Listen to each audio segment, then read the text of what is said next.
Student who was held hostage the entire crisis spoke to us, describing in detail what it was like inside the classroom that night. Fox 11's Kristin Crowley has his story. Terrified family members and friends waited outside, praying for the hostages' safety. Meanwhile, Nathan Miller was one of more than a dozen students inside, praying the nightmare he was living would end. The side that I was on cried a lot. I even broke down and started crying. Miller remembers starting sixth period that Monday with a movie, and then he walked in with a gun, and he pointed it towards the ground, and he shot. And that's how it all started. Miller says Sam Hengel fired 3 shots, and as their teacher, Valerie Bird, tried to calm him down, asking Hengel if he needed any help, he says the 15-year-old got frustrated. Miss Bird kept asking the questions that she was, and he finally said, "Miss Bird, shut up." Miller says a phone call fueled Hengel's frustration. He kind of didn't pick it up right away, and then he looked in his backpack, grabbed it out, and snapped it in half. But despite those outbursts, Miller says Hengel didn't seem angry. He didn't look mad at all. He looked kind of scared, like when he did it, he kind of wasn't expecting to. Miller says the class never asked Hengel why he was holding them hostage. They were too frightened. But he says as the hours dragged on, the tension eased.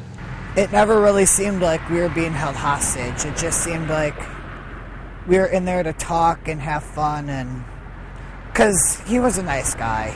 He never told us to do anything. In fact, Miller says Hengel barely spoke a word the entire 7 hours.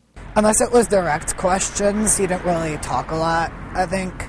We really talked, and he just listened, and I think that's what he was trying to get at, was just trying to act friendly. Movies, fishing, football. Miller says they talked about it all, even Hengel's family. He was talking about how he had brothers. We didn't really get too in-depth with questions. Then, several hours into the crisis, Hengel released some hostages. Miller says that gave him hope. That some of us are going to make it out all right, and that possibly all of us are going to make it out. But he says fatigue and exhaustion began to take a toll on everyone. He knew we weren't all going to make it any longer. He wasn't going to make it any longer. Miller says that's when Hengel fired 3 shots into a computer, and police made their move inside the classroom. And then they're yelling at him to get on the ground, and they're yelling at us to get out, and everything was kind of a blur at the moment. And just like that, the hostages' hours of confinement came to an end. Miller says he was in the room when Hengel shot himself, but he isn't sure what he saw. He says it's probably best he doesn't remember that, but he says he will never forget that night, that class, and this boy. Every time I pass his locker, it's like he's really not here, and it's a really different situation.